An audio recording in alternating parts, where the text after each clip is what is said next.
Imagine building like a massive intergalactic railway, but you're doing it just to figure out what to feed a toddler for lunch. Sounds ridiculous, right? Well, welcome to this week's deep dive on behalf of AIPOD. We are looking at the news for the week ending August 16th, 2026.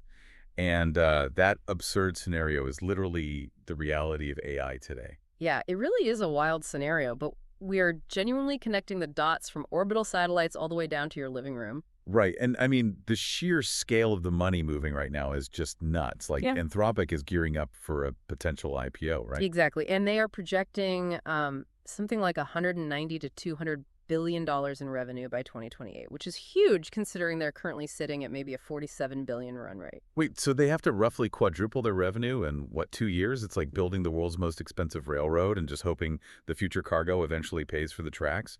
Are these valuations completely detached from reality? I mean, not necessarily. They're pricing in a totally new supply chain.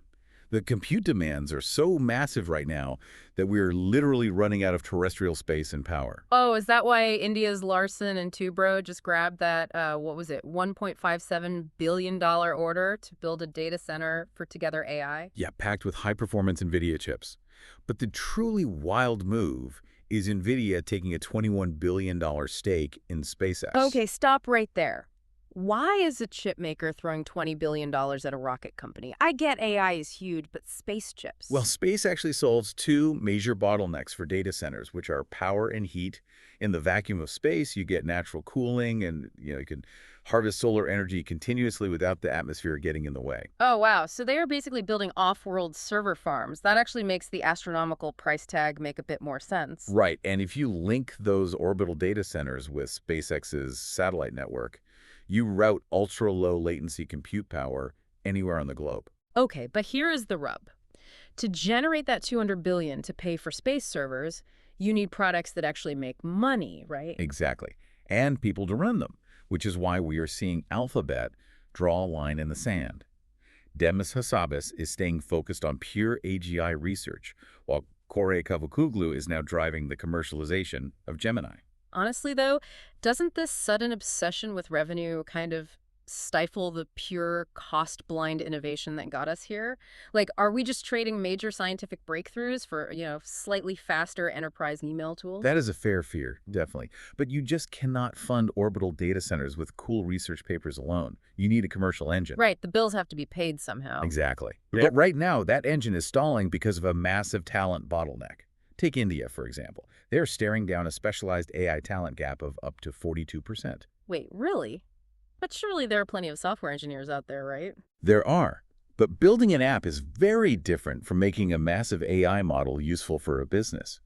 They are incredibly short on people who understand specific business domains and MLOps. Ah, MLOps. That is basically the messy plumbing required to keep an AI model running reliably in the real world, right? Yeah, exactly.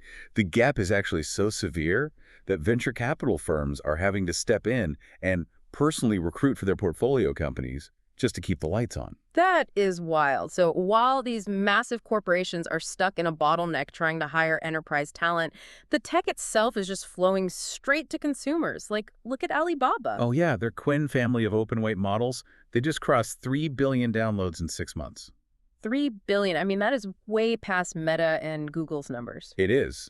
And because those models are out in the open for developers everywhere, consumer applications are just evolving at light speed right now.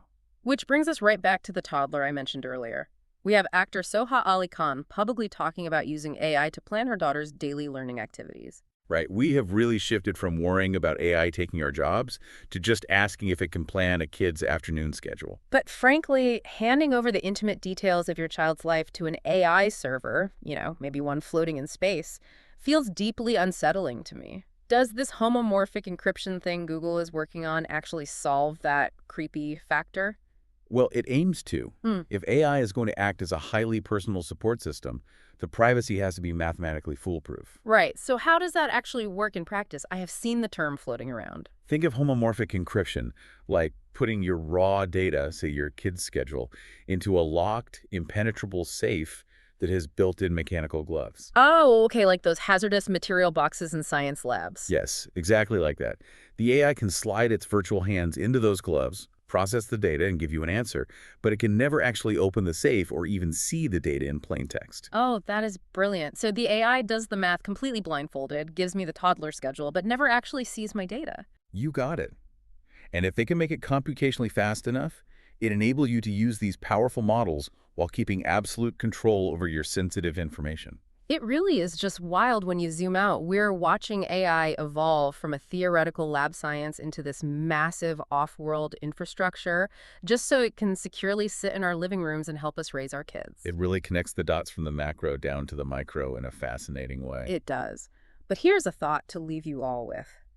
If these AI models become your ultimate personal confidant, running entirely inside that locked encrypted safe, who actually owns the memory of your life? Yeah. Is it you or the massive company supplying the safe? Exactly. Thank you so much for joining us on behalf of AIPOD for this deep dive.